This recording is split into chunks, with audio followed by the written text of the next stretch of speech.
So, Larry and Billie, we're grateful that you're here because really what Linda and I are about is restoring marriages. And as you know, a core issue that many couples have is being intimate with each other. Yeah. And there's intimacy with sex and there's intimacy without sex.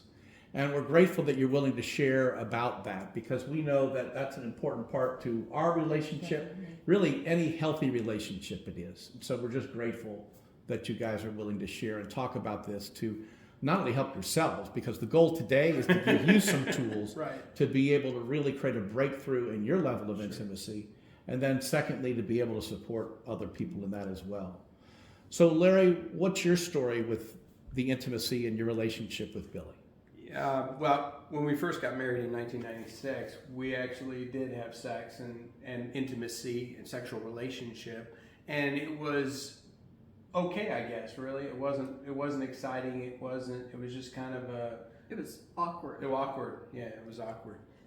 We didn't really know how to pleasure ourselves. Right, we weren't sure how to do that. And now, were you already doing pleasuring yourself before this? Oh yeah. And, yes. And you as well? I was pleasuring. So you all had your own things going on in yourselves. Yeah. Exactly. But you hadn't had intimacy with each other. Yes. And now you're doing it for the first time, and Right. it wasn't as good as it was when you took care of yourself.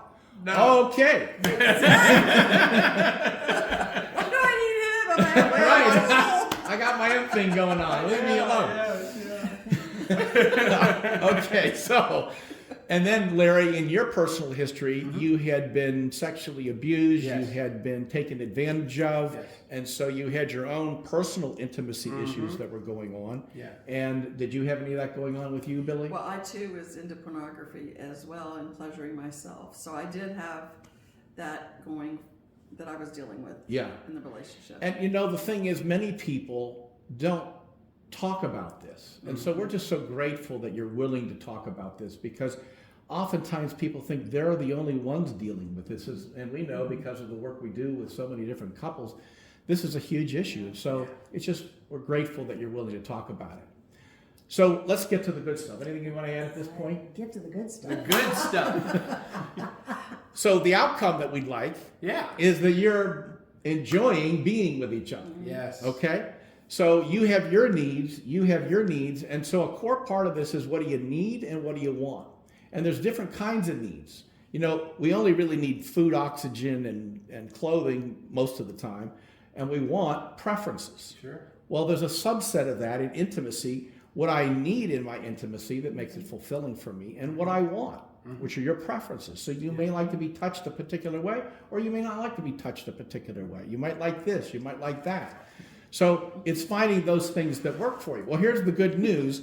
Because of what you've done with yourself, you have an idea of what works for you. That's true. And so now what you can do is you can now find out what the other person needs and share that, if you will. Yeah. But before we go into those kinds of things, what would you say is at the core that's caused you to have an issue with being intimate with Billie?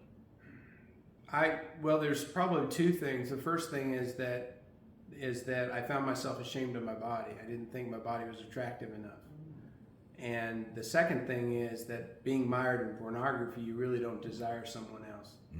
You desire that because it's easier, it's simpler. My emotions don't have to live in it. It's quick. I'm done.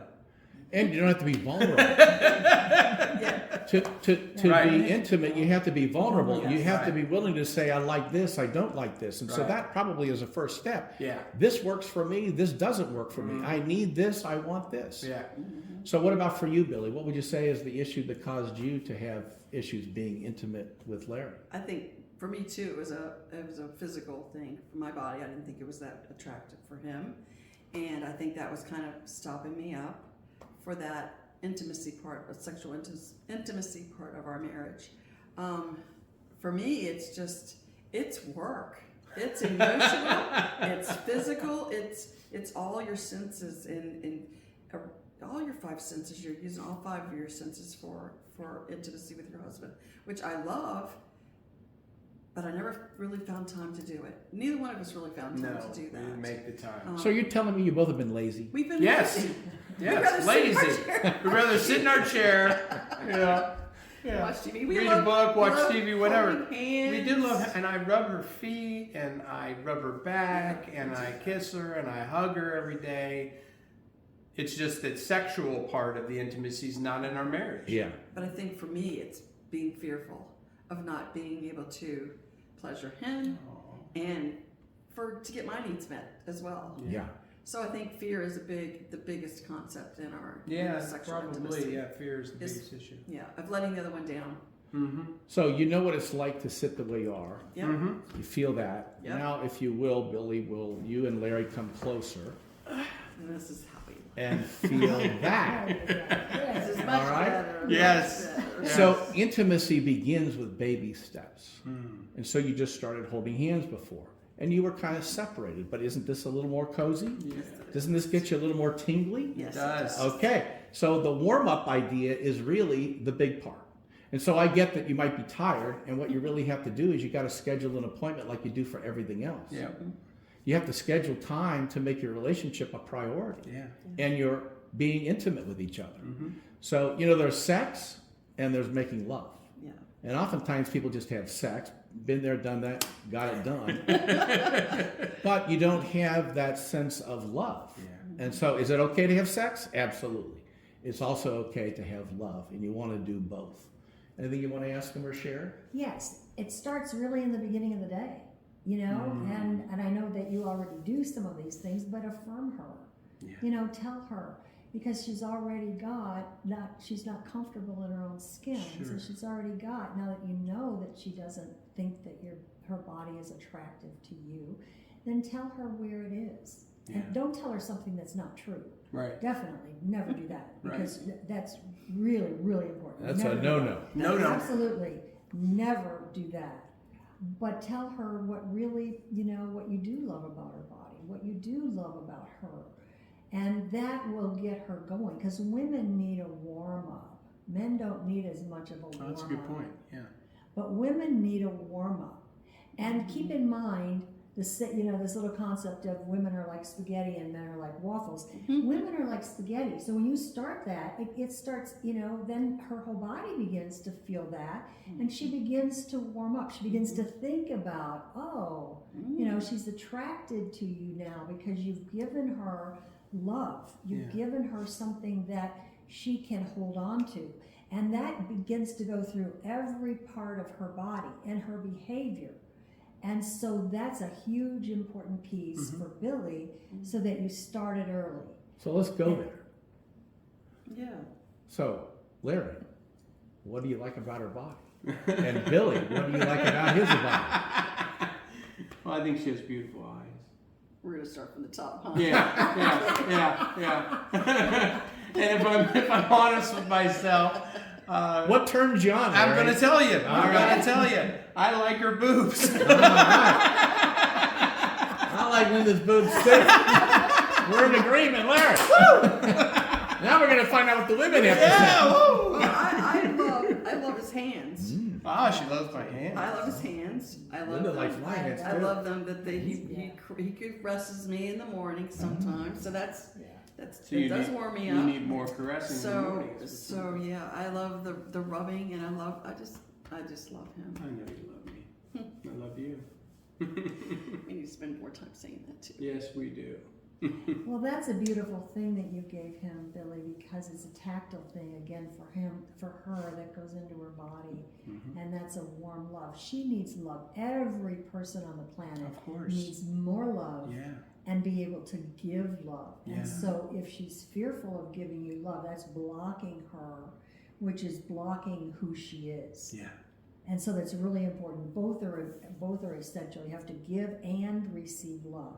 And so if she's not giving it to you in the way that is working for you, it's really important to let her know, but it's also important for you to accept it and not take it as a personal affront or that he's, and so because both of you, and we all, again, every person on the planet has self-esteem issues. We're not comfortable in our own skin. We wish our bodies were different than they were. Yeah. Everyone is dealing with that.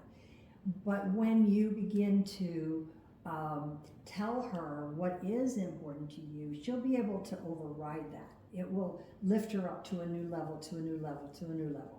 And the same thing for him. And keep in mind what he's going to need is is respect, because we tend to give love in the way that we want it. Mm-hmm. And so if that's happening, then it's a clue to both of you. You know what Larry needs, and then you know what Billie needs, because she's giving it to you that way. Yeah. But it's okay to just tweak it a little, and you don't have to tweak it like 180 degrees. Just tweak a little, and see how that goes. And it's kind of like an experiment, and have fun with it. Have fun with it, because I would suggest that neither of you really know what's going to turn you on.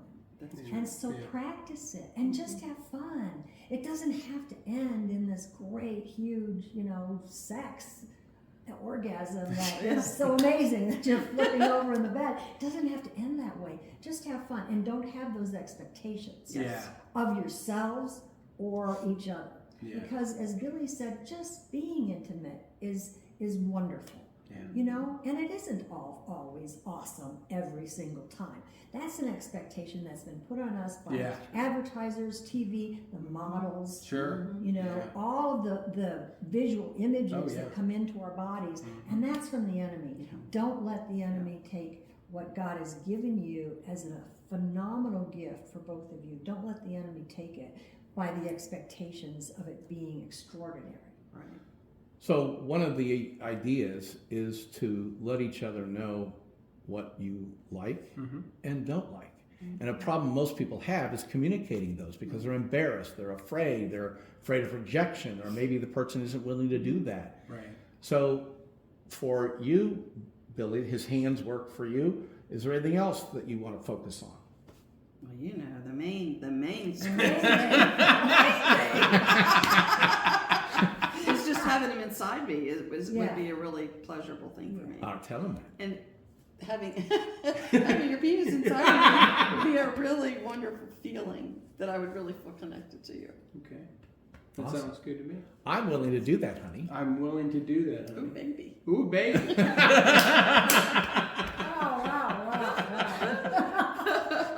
The other piece to this is to focus on what you do like instead of what you don't like.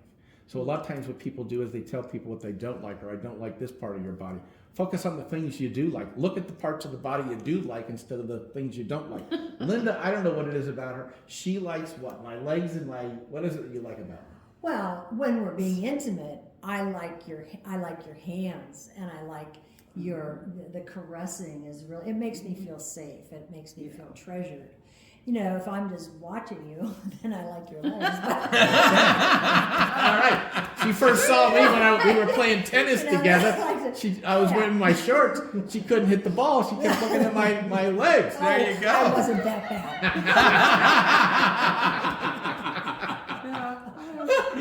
bad. So the idea is to focus on what you like instead of what you don't like. That's good. All right. Then the next piece to this is, Larry, what would you say you'd like more of from her so that you'd want to be intimate with her? She's basically saying she'd like a warm-up. She'd like touch. Yeah. What would you say you need in order Probably to... more touching myself, more, caressing and foot rubbing and just the whole process. Yeah. I would like that more. I would suggest that you go slowly, and that you not go right for the main thing. Boom, boom. Tease him in a sense. Rub his chest, and then rub his legs, and start. So, because he will need warm up too. Now that your past history has had all this trauma in it, you're going to need warm up too.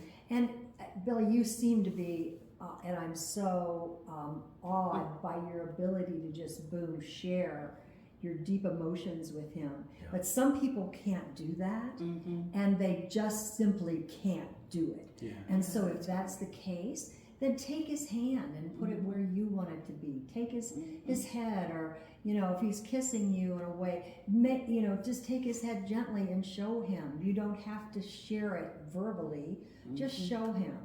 And I think that is a place too for people to start if they don't have any place to start. Because for both men and women, sometimes they're so vulnerable and they've been wounded so much that they really can't take the risk of being rejected one more time. Yeah. And so then just take your hands or show them, whatever. and do whatever it takes, and just go slowly again. You don't have to, do it all in one night. You don't have to do it all at once, for sure. And another idea would be to make time. So it could be simple little things. You're making dinner and you just come up to her and you cuddle her. Or you rub, and in my case, Linda's rub. If I do anything to her back, it's good. That's the one. Oh, she goes, I say, honey, can you just yell like that when we're making love? And all I'm doing is rubbing her back. Yeah, he does that too. Sometimes when we're in the kitchen, and sometimes I have a knife when he's doing that, so I so I'm like chopping or something. I said, I love that you're giving me, back rubs, but not while I'm Not a good idea. Yeah. So yeah. The wrong time sometimes. Yeah. And that's the thing, is to be able to share with each other, I like this, I like more of this, and less of this. Yeah. Or just focus on, I want more of this. Focus on the things you do want instead of what you don't want. Yeah. A lot of times people have emotional baggage that gets in the way of their intimacy. Yeah. And so that's played a big role in both of your lives. Yeah. Is that true? Yes. So what have you done to get through that? You want to answer that question first? Go ahead. Okay. As far as the emotional baggage, I mean, I think the way that we've gotten through that is to communicate with each other and to tell each other what those situations are where we created the emotional baggage. There was one specific situation that we used to do. When we first got married, I got a job about 2 hours from home, and I drove to that place on Mondays. I would drive back home on Wednesdays. I would get back in the car on Thursdays, drive back home, and drive back home on Fridays. Wow. Yeah. So it was a lot of driving, but I love her, and I wanted her to know that she was important to me, and I didn't want to miss any time with her. And so what happened was we kind of built this script up where at that Sunday when I was getting ready to leave, and this is even when we lived together, so we were apart from each other in our marriage for about 8 months or so, I think maybe 9 months. Yeah. And then I got to a point where we moved to the same place in Richmond, Virginia. So I was home all the time on that Sunday, but she would actually shut down. On Sunday at 6 o'clock, she would shut down because she knew I was leaving the next day, and it was too painful for her to see me leave every day and feel like she was disconnected from me. Because she's all about being reaffirmingly connected. She's all about being connected. And I still do that. She still does it sometimes. Yeah. Larry goes, "What's wrong?" I said, "I didn't realize I was doing anything." Yeah. So he says, "You're doing your same thing you did years ago." At least it feels that way to Yeah. me, is what I would say to her. I won't tell her what I think because I don't know for sure. But I'll say, this is what it feels like to me. Do you think that's true? So I feel like I'm just, she's leaving tomorrow, and even though I know he's not. Yeah.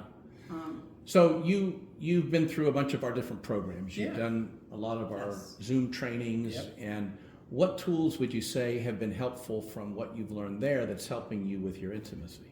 Well, I would have to say, and you brought up the point. I think one of the most important things is that you ask your spouse or your partner or your wife, what is it that you need? So, honey, this is what I need, this is what I want, and are you willing to do that? Yeah. That's been a huge teaching in your program to help us understand that we can have what we need, we can have what we want, but it's important that we respect the person we're with to say, are you willing to do that? Because we may have another agenda that we're thinking about while they're doing their thing. So to come together and to ask those questions, it's really helpful to the other person or to myself. Right. That, I didn't realize you had that, and then we can readjust instead of getting all mad and trot off. Right.